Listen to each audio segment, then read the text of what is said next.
realize one on Jefferson Road, Jefferson Highway is beautiful.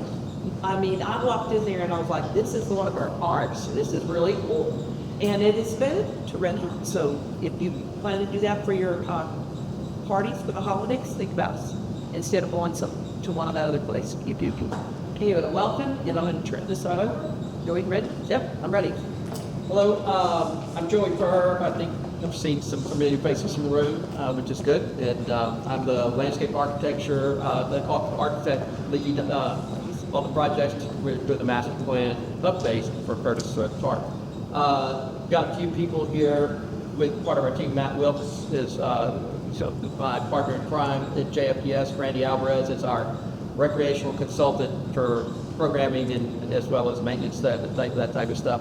Dustin Rousseau is with DNA Workshop. He's our architectural consultant. Online, we have Andrew Doyle, and we will have Ken Russell later. They're our action sports consultants. So they're going to be making part of the presentation from the West Bank, California. But technology allows us to do that instead. This is the external stakeholder meeting. We're kind of recording. Realize one on Jefferson Road, Jefferson Highway is beautiful. I mean, I walked in there and I was like, this is one of our parks. This is really cool. And it is better to rent out. So if you plan to do that for your parties for the holidays, think about it. Instead of going to one of the other places. You can. Give it a welcome, and I'm going to turn this over. Joey, ready? Yep, I'm ready. Hello, I'm Joey Furr. I think I've seen some familiar faces in the room, which is good. And I'm the landscape architecture, the architect lead on the project. We're doing the master plan update for Perkins Park. Got a few people here with part of our team. Matt Wilkes is my partner in crime at JFPS. Randy Alvarez is our recreational consultant for programming and as well as maintenance, that type of stuff. Dustin Rousseau is with DNA Workshop. He's our architectural consultant. Online, we have Andrew Doyle, and we will have Ken Russell later. They're our action sports consultants. So they're going to be making part of the presentation from the West Bank, California. But technology allows us to do that instead. This is the external stakeholder meeting. We're kind of reporting back to you guys after we've done. I just noted that this aerial photograph. So this is the park just post the terrace phase construction. So we did this project about 10 years ago, y'all know, and this is an update to the plan to fix some of the stuff with the action sports side, but also to develop the park more closely. So we always like to kind of go back and bring everybody up to date on what the planning process has done, just so that we can have a streamlined or a linear approach to how we get our solutions. Back in June, we met with Breck administrative staff and basically talked with them about the park program, the problems, issues. We presented our site analysis and we presented our opportunities and constraints and so forth, and interviewed them just to kind of get their take on where we needed to go with this planning process. After that, we met with you guys, the external stakeholders.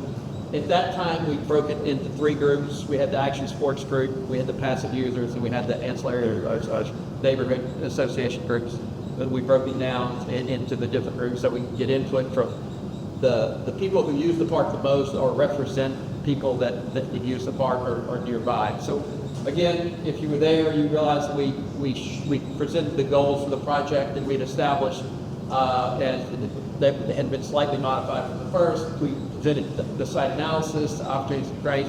We interviewed you, and we got some survey information from you. So we took that, and we took that information, and we took the next step, which was to present to the public. So we had this public meeting on August 19th.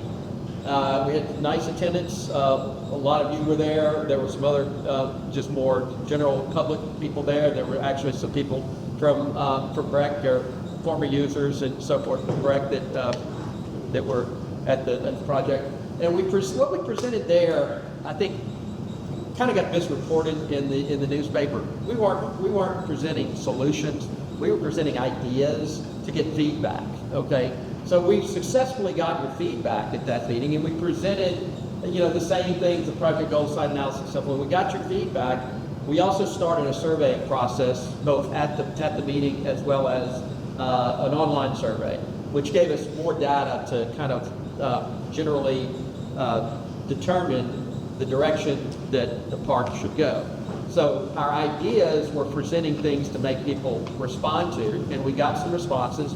Most of the responses we got were positive, and there were a couple that were I wouldn't say negative. There was nothing that said don't do that, but there was things that say, well, it'd be better if we could do this and that. And so we took that, we took the surveys, and then we had another meeting with the internal the internal stakeholders.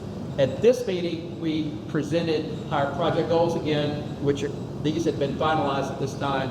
And then we also looked at the survey information, the data, and then we also presented conceptual plans for the 10 different zones. Remember, we broke the park out into 10 zones.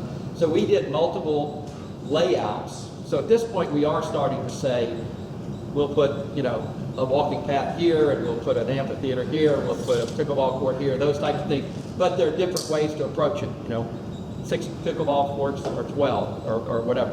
And we broke it down into these zones, we presented it, and we got the feedback of the people at BREC that are going to maintain it and are going to program it, and then also, are going to have to fund it, from the administrative side, and there's the whole reality of kind of more global park system-wide decisions that had to be made as this park ran in the other park. So all of those options, these were design options, were presented, and we asked them to give us written feedback. So we got written feedback from the group of the things that we felt like they really wanted or didn't want. And again, it's a very streamlined, linear process, and as we get tighter and get more input, we get closer to what ultimately will be our preferred master plan.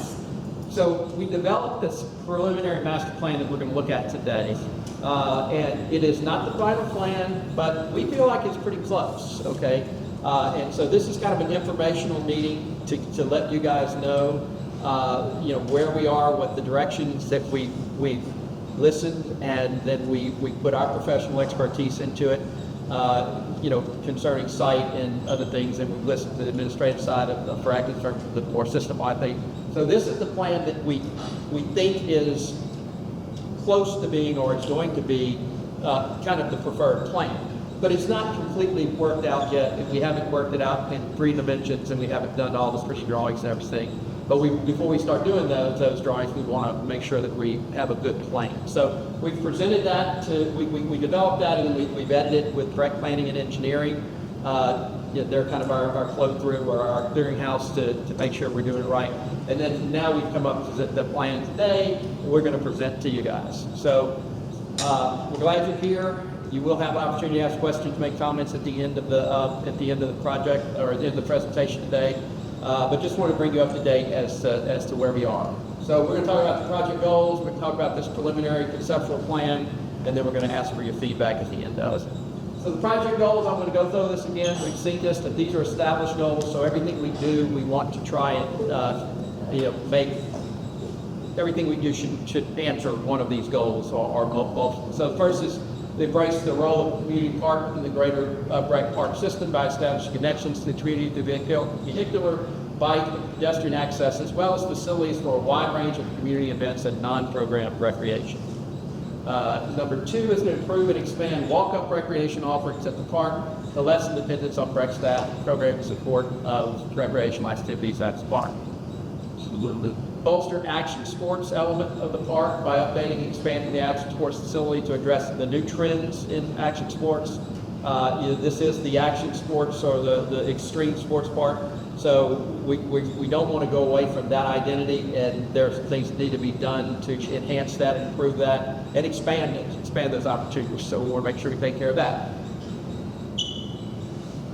We want to improve and expand facilities to provide flexibility and multi-purpose uses to maximize the recreational footprint. As we said before, as far as a community park in the BREC system, this is a pretty small footprint to do the things that are typically provided for at a rec park. So we have to be very efficient with space here, and we need to be multi-purpose as much as possible.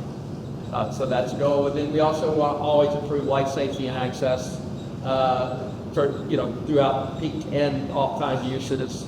Barrier-free paths, site lighting, security technology, blue light call systems, ample access to drinking water, and so things. Reorganize for efficiency and expand the parking both permanent and overflow with a minimum impact on recreational offerings. Again, be multi-purpose, be efficient of the space. We want to beautify the landscape. Park should be a park, should not be a parking lot. So we want to make it prettier, we want to make it cooler, and we want to have more tree cover and more, beautification efforts as well as environmental efforts in terms of resiliency and sustainability. And then finally, we want to improve the Olympia brand by improving the aesthetics of the facilities, including restrooms, concession areas, sports and safety lighting, and accessibility, and the capacity of the field by adjusting field dimensions. Now, I'll say at the onset that goal is part of this master planning process. It's also kind of becoming a separate goal within itself because just the nature of that facility is kind of a facility within a facility that's almost standalone. There are some opportunities to use them together with the greater park, but there's also many opportunities that it's just that. So that may be a secondary sub-master planning project or sub-project that comes out of it. So our zones that we established, number 1 is the walking loop around, number 2 is the parking, number 3 is this playground southern ball field area, number 4 is the Lake Southern Green, we call it, 5 is Olympia Stadium, 6 is the northwestern green, 7 is what we call the radio hub, which is existing center of the park, BMX track, the skate park, and zone 10. Now the presentation, we've combined some of these zones just for clarity. We have designed these together, and then we've woven them together with pathways and accessibility and so forth. So the planning zones were really to be able to devise the analysis and the different use types. Now what we're talking about doing is having a complete park plan that weaves all these uses together, but separates them as they need to be separated, if that makes sense.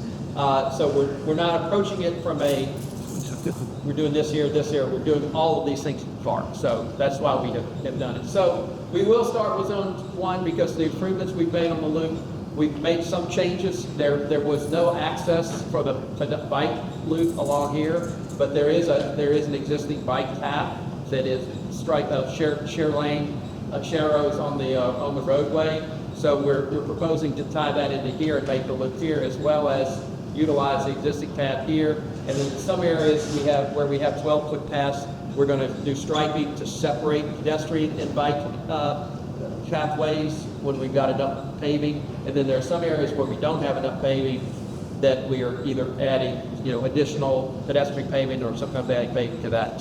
So we will have a quasi separate loop between bike and pedestrians, but we will have a defined separated loop. In other words, portions of the loop will be a 12-foot or 15-foot wide pathway that is striped, so bikes stay here. It's a multi-use path. Other portions of the path will be completely separate paving. And we try to be efficient with existing paving, in terms of cost and runoff and so forth, but we've also tried to make that separation. The separation of those pathways was a big item that people were asking for throughout the process. So we feel like we've done that. So we've got that pathway, and then we've got the bike path you can see follows this, which you can see down at the bottom here. It peels off, comes through, walks around a little bit of the amphitheater down, stays close but not tied in, and then it stays close to the bike path but not tied in, and then it comes along the sidewalk here. So we have both a bicycle loop and a pedestrian loop that you can walk from the greenway, and you can walk around the park and go back on the green. So that's an important thing. Both pedestrians and bicyclers wanted to be able to ride around the parks without having to go through parking lots and stuff. We think we've achieved that actually pretty efficiently. Another thing that we came out of the meetings is this addition here. When the creek comes up, it will flood the underpass. And if you're on the greenway and you get to here and it's been flooded and it hadn't had a chance to be clean, it's muddy and it's dangerous. And so the idea was suggested that we do another ramp out of it that would come up and then have a safe crossing with an area in the median, a refuge in the median where people could cross. Both bikes and pedestrians would be able to cross here. The other thing this helps with is if in an event we have a special event and we're using Pennington as overflow parking, then we've got a controlled crosswalk here into the park because this is the area that generally that people are able to park. So this is an off-site bike ped path, but it would be in the parish right away where we would do it. It would be part of the greenway system type improvement. So we think that's something that needs to be done. This is a really thing that I think people are going to be real excited about. We're proposing a lot of activity happens along this walkway here. There's a lot of people that just walk around that. It's almost a quarter of a mile. We can probably make it in an exact quarter of a mile pretty easily. So what we're proposing is a quarter-mile padded, shaded walking loop. And we've already got a lot of the infrastructure there, so we would like to have a place where if you wanted to just come walk, and just walk a mile, you can just go around 4 times. But also, resiliency, heat resilience and so forth is very important to everyone. So this gives the opportunity to potentially have a shaded you'll see is going to be kind of tied into the architecture of what we're doing with the velodrome, and it kind of becomes the face of the park. And then the internal circulation, you've got to be able to get from the parking into the hub, so you can kind of see how that works. You've got to be able to get from here into the velodrome if there's a big event going into the velodrome, with new circulation into the velodrome. Being able to come from this parking and get to the greenway, or get to the greenway, get to the playground, or get through here and so forth. So this is the proposed plan. We're going to go into a lot more detail about the area, so you can kind of see everything that we're proposing here, but we'll get into a lot more detail. But this is really all about circulation. We want to add trees, we want to add blue lights, we want to add a gateway structure. All these things are part of the plan that we're talking about doing, and we talked about doing before. Precedents that we've had, that we use in some of the other meetings, but this is the kind of quality of life pathway that we're talking about doing. And this is the idea for this paved upper, the sketch of a paved upper shaded pathway around the top of the development. I think it's gonna be a real kind of a game changer from the street level view of this thing. It also ties into a lot of the other aspects that he talks back there. So zone 2 is parking. This plan is the existing annex to expanded parking.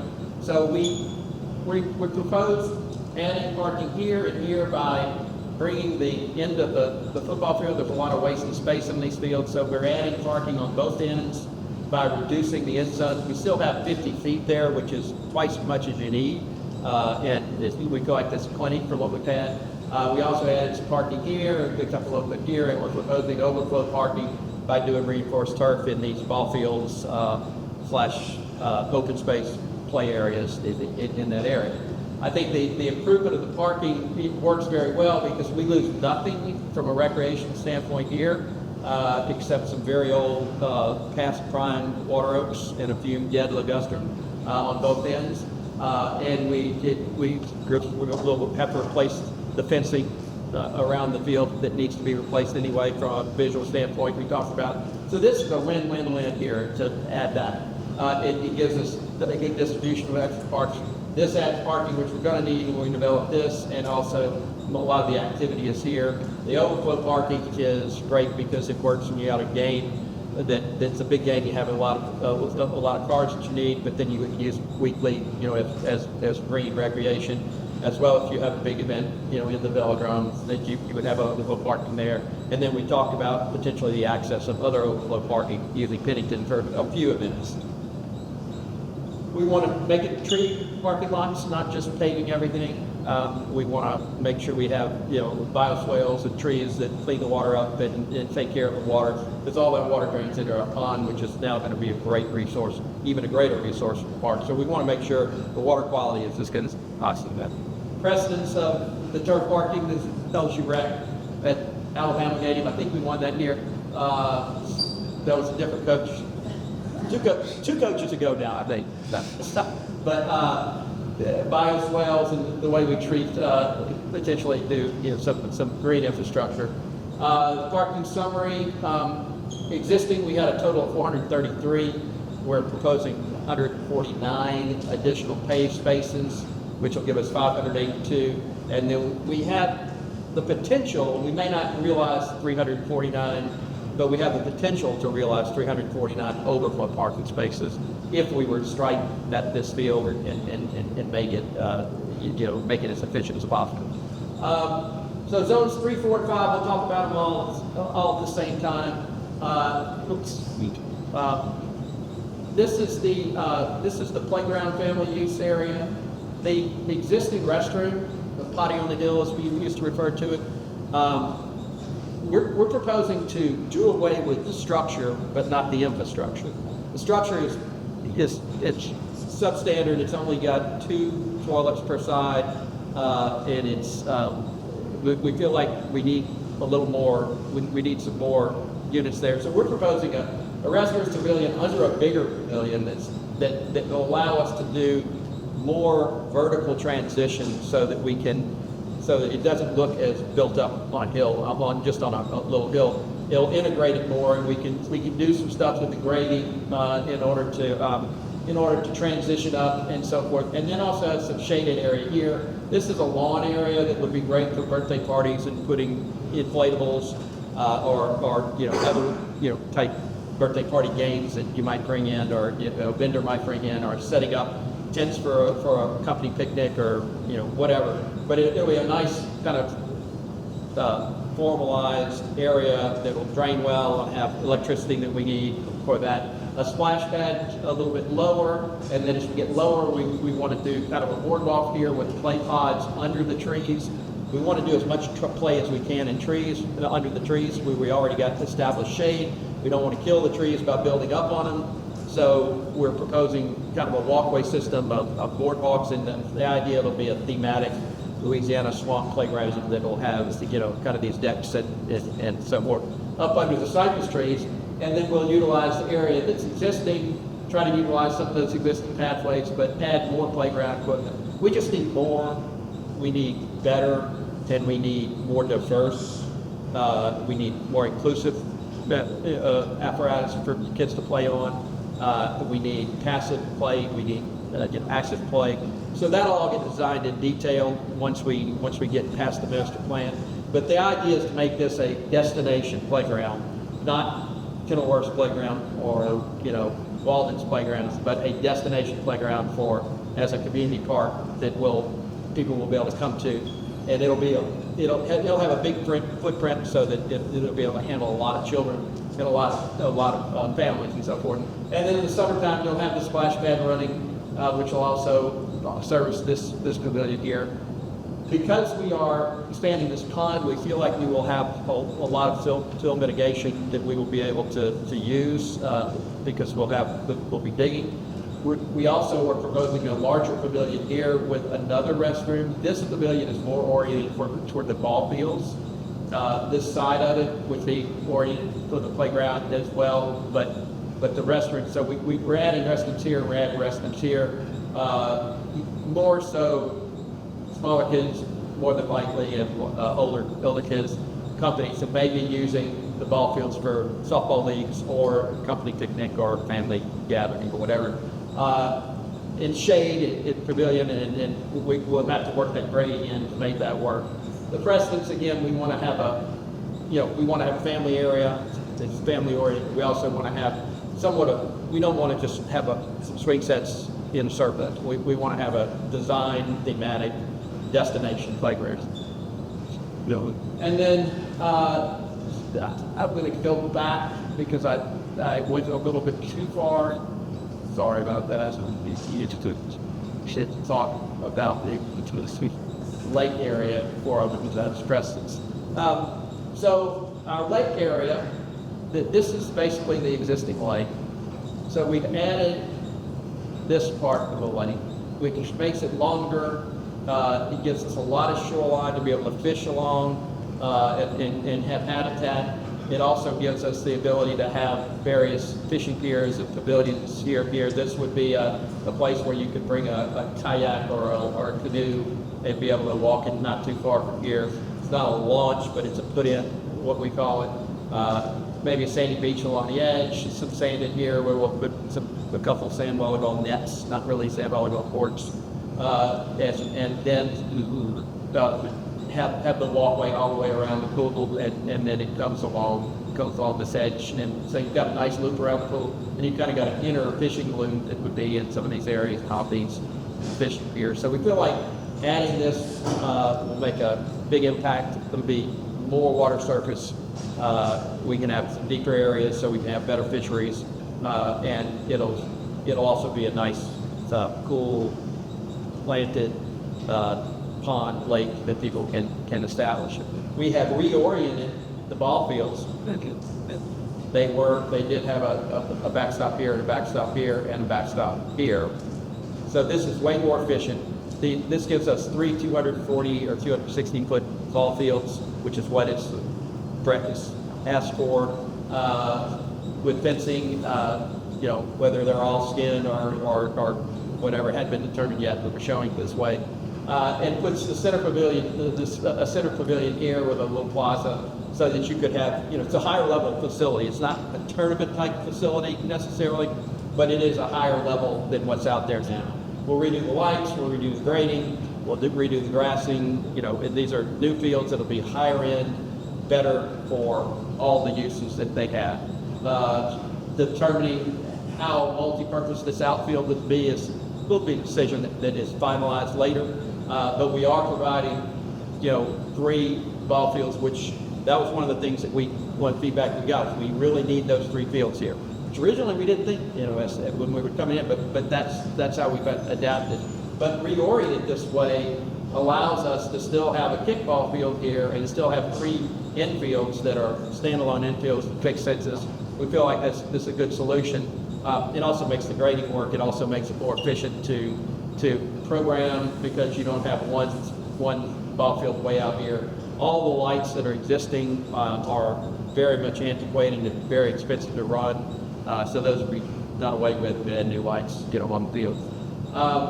And then the area here is just going to remain as green open space, and that people will be able to just be out in the areas beyond. We feel like with the development of the lake and the pathways and so forth, get to put some pavilions out there, people will just gravitate to that area and to be and to have picnics and so forth. It's a low use, but it's purely walk-up casual recreation that you can get to from the greenway or from the parking lot. It's a little bit distance from the parking lot, but we feel like these connections that we're making make it a little bit easier to go, and there's a reason to go there. So that's what we ended up with. We made this growth plan, and then the precedents. Again, we're trying to create a nice lakeside edge there. And then the stadium, we'll talk a little bit about it again. This is going to be studied in more depth by probably a whole focus group on the stadium.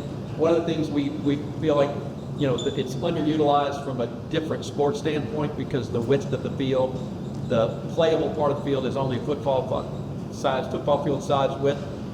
It's wide enough that we can do a pro-size soccer field width if we do it right, but we'd have to do some regrading and irrigation and so forth to get that to work. But we feel like that's an important aspect to do. A new maintenance facility in the park. The maintenance facility used to be a pavilion here, way undersized. The poor guys, we went and visited them, and they showed us how they had to lock it up. They had to pull their mower in, get off their mower, climb over their mower to be able to close the door, then climb back over their mower to be able to get out the door. So they need a bigger maintenance facility so that they can maintain both the field, the stadium, as well as the park more properly.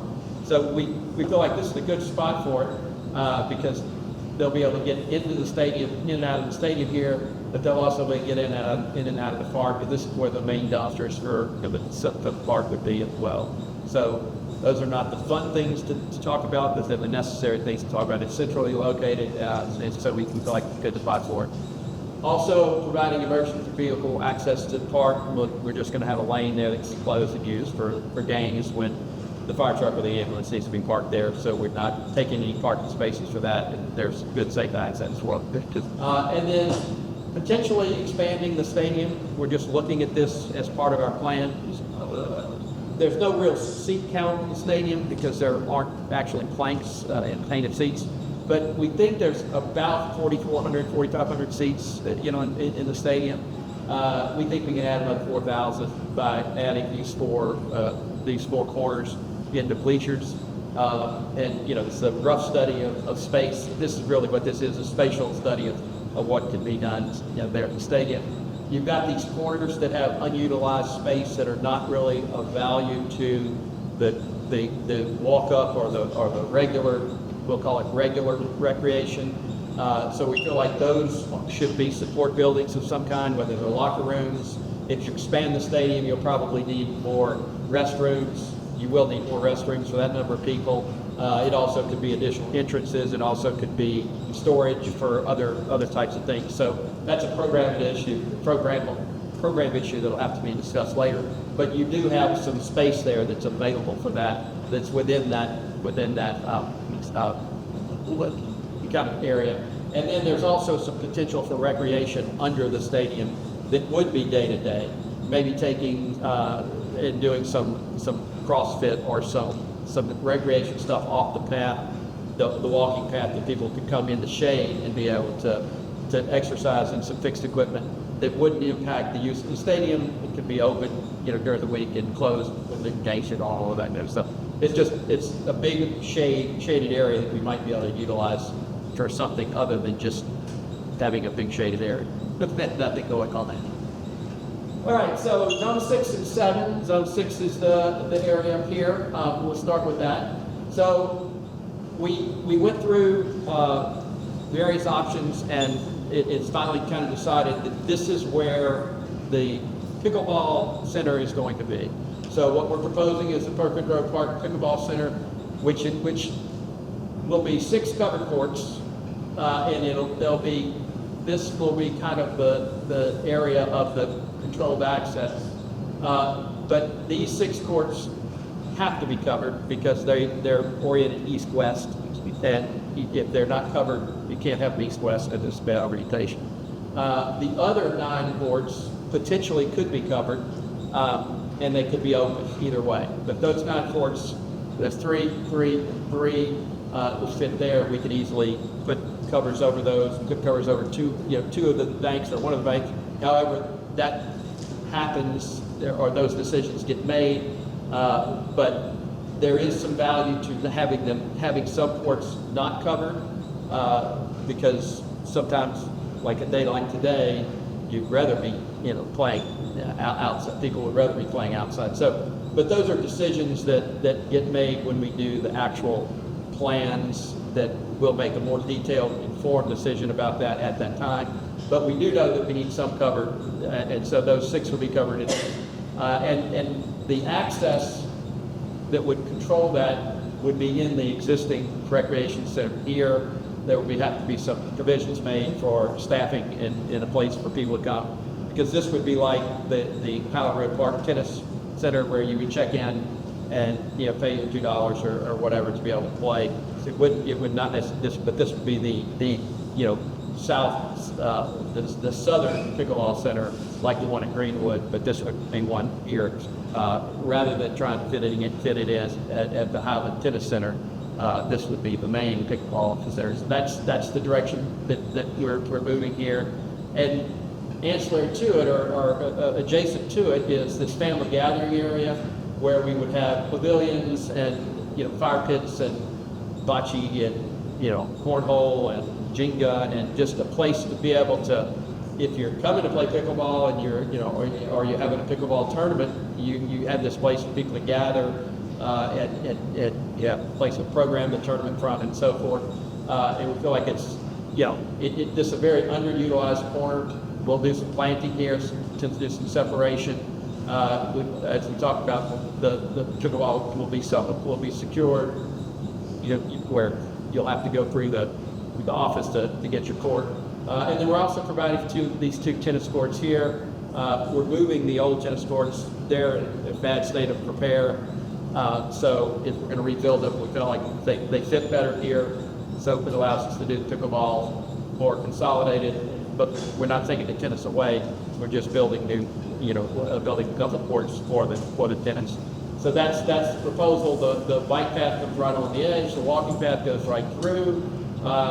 And so this is a really nice area. We think it's going to be a real asset. It's a completely new kind of offering for Perkins Park. And I think it works very well with what's happening there, and it makes this corner active.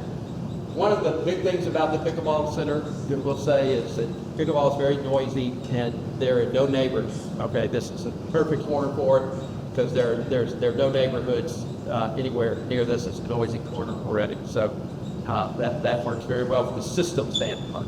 And then just some precedentages of the type of things that we're trying to do. Sand volleyball courts are not going to be in that area anymore. That's key to the lake. That was another thing we chased. So Zone 7 is the central hub, and what we're talking about doing there is very similar. We want to take the center where the rock climbing wall is and remove the rock climbing wall because it's dangerous and it's in the use of light. So we're going to take it and we're going to do something different as far as rock climbing. So we're going to build the hub, what we're calling the hub pavilion. So this will be an air conditioned. The proposed to have an air-conditioned place for the staff offices. So this will be the main point of contact for the on-site staff. It'll be conditioned with Wi-Fi so that if you're there at the park and you need a break from the heat, or you want to just come there and be on the Wi-Fi while your children are playing, or your children are skating, or your children are walking. Or you just need to come in to get out of the heat a little bit. You got that. We're proposing a micro market vending system. That's basically a high-tech vending machine where you can stand at the airport, those type things, where it can be stocked, but it doesn't require service staff and so forth. But you can card and swipe it. It has to be stocked nightly, but it's not as difficult to. Then you can get more than a candy bar and a Coke. You can get the sandwiches or whatever. Maybe there's self-service coffee and that kind of stuff. We want this to become a center. We want it to become a place where you get something to drink, get something to eat. You might want to sit cafe seating for a while. You might get out and eat and look out over all these activities that are happening. Because you've got skating going on here, you've got BMX going on here. You've got you're very close to the softball, you're very close to the expansions that we're having here. It's really the center of the park, so we want that pavilion to kind of be the hub of it. We don't have any floor plans yet, but we'll have some schematic stuff as it develops the project further. We've taken the rock climbing away, and we're putting a bouldering area here where the playground equipment is now. That playground equipment will either be done away with or reused at the other end, depending on once we get it looked at and certified. But we'll add some nice bouldering structures here that don't require staff, that don't require automatic belays or actual belay personnel there. And we're using safety surfacing, so it should be it's a good spot for it. We will maintain the shade that is there. So that's also an important aspect, is to try to provide shade. We're putting a new restroom building here. The old restroom building was down here, and it is again, it's not enough and wasn't a great facility in the first place.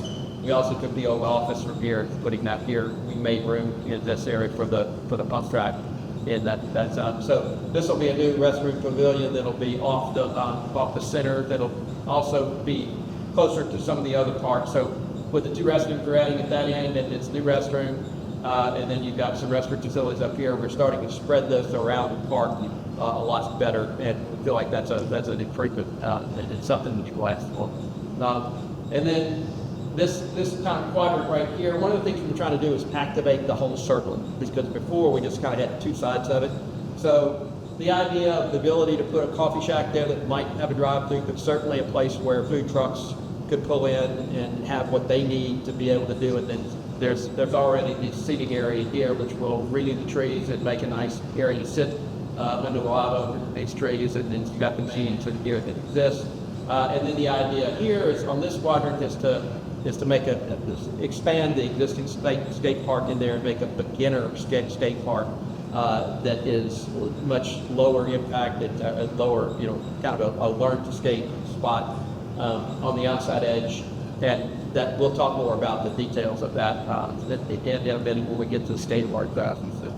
We're revising this little quadrant right here is kind of inside this circle, the hub, but this is going to be revised. We'll talk more about that in a minute. You're proposing to create access into the velodrome through breaking the hole into the wall here, which I think is going to be a game changer as far as the overall use of the whole area. And then we are expanding the circular motion to be able to have a kind of a skate bike head part of the plaza. This will be a semi-skatable area, but there'll be the BMX bikers and the skaters as well as pedestrians will be able to stage here, watch here with seat walls that they can either skate or sit on, and really make that the center of the whole wheel complex of the wheeled sports, creating better entrance. Then again, I need a better what have to go through, so I'm sorry.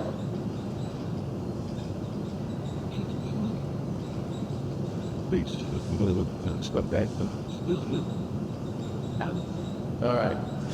So we've also are creating a better entrance from this parking to that parking because as all this gets developed, all this parking is going to be filled up more often, so we'll need better sidewalks and so forth here. So we've got new entrances we're creating, and also kind of tying everything in, the staging areas for the BMX. Precedent images of kind of things I'm thinking about, and that was in zone 7, and then zone 8 and 9. I'm going to talk for just a minute just to introduce it, and then I'm going to let Andrew talk through the slides that I've got coming up. But zone 8 is the old BMX track, which we're proposing a pump track, as we talked about. From a landscape architecture standpoint, we've taken some of the berming that is here and we've enhanced it to create kind of this enclave where people could sit and watch or rest, but also it just kind of creates this form and separates this more active use from these more passive uses, but they still relate because you've got the berm, you can see them, and the landform really works. This is an existing bleacher that we are maintaining, and you can see we've worked pathways around it, and we worked the berm into it, so that if you are having a big event, tournament or something where there's some spectator, there are some bleachers here that are accessible, but you also have this berm that people can sit on to watch that. And then the other item that Andrew talks about is the skate park renovation. And then, so we're going to talk about that first, and then we'll talk about zone 10 in a minute. And then, like I said, the new beginner skate area. Andrew, can you take it from here? Can you see the slide? Can you lower your screen on your laptop slightly? That's where I can actually see the screen a little better. Thank you. Okay. So for the pump track zone of the bike park, like Joey mentioned, we're kind of thinking we go away from the dirt track, which is heavy maintenance and requires a lot of shaping, and kind of anytime there's rain events, they have to rework that track to make it rideable, and there has to be staff present.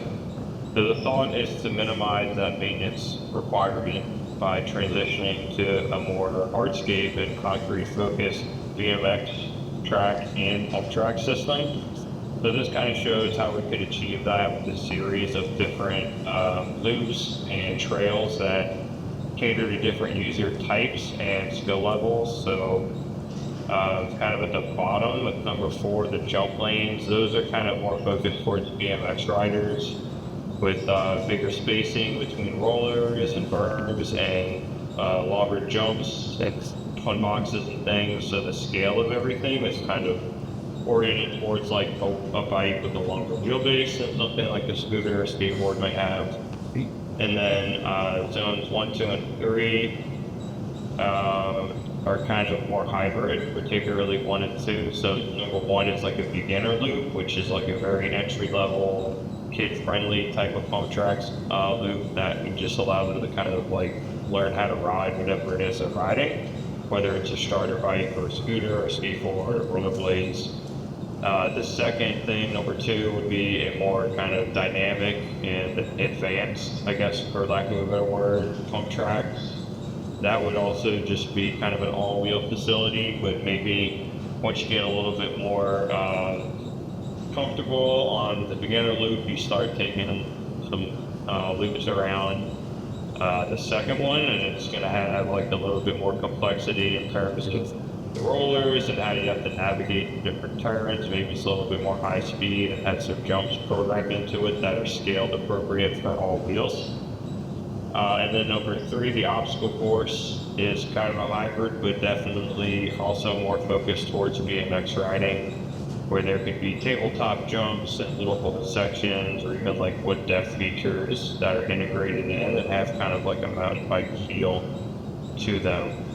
And then those staging zones, which are kind of like those gray bubbles, 1, 2, and 3, not the orange dots, but the gray things that say stage. Those are not like performance stages, those are staging areas, so places where people can kind of enter the space and safely wait their turn or take a break after making a move through any of these various pump track systems. So the whole idea is to kind of ground this facility a little bit better than what's out there now, where the BMX track kind of feels like its own independent zone. And we're trying to create a space that kind of speaks to that center pub system and it connects directly to the skate park so that it has a little bit more synergy to it.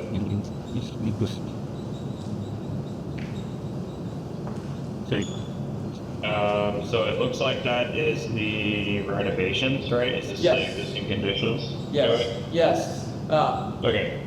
Let me just add, so a lot of this that we're about to talk about in the existing skate area is very detailed stuff that is a little bit beyond the master plan, but we got a lot of feedback about this, so we wanted to be sure that what we were proposing that you guys knew, that we listened to you, and that part of our proposal is we know what we've got to repair, and we know what changes we need to make to the existing. So Zone 9 is the existing, so they've done some analysis of this that is, that we are going to incorporate or kind of get into the master plan so that it says this is priority 1, you got to fix this stuff in it. So go ahead, Andrew. I don't know how much you need to say about this, but that's fair.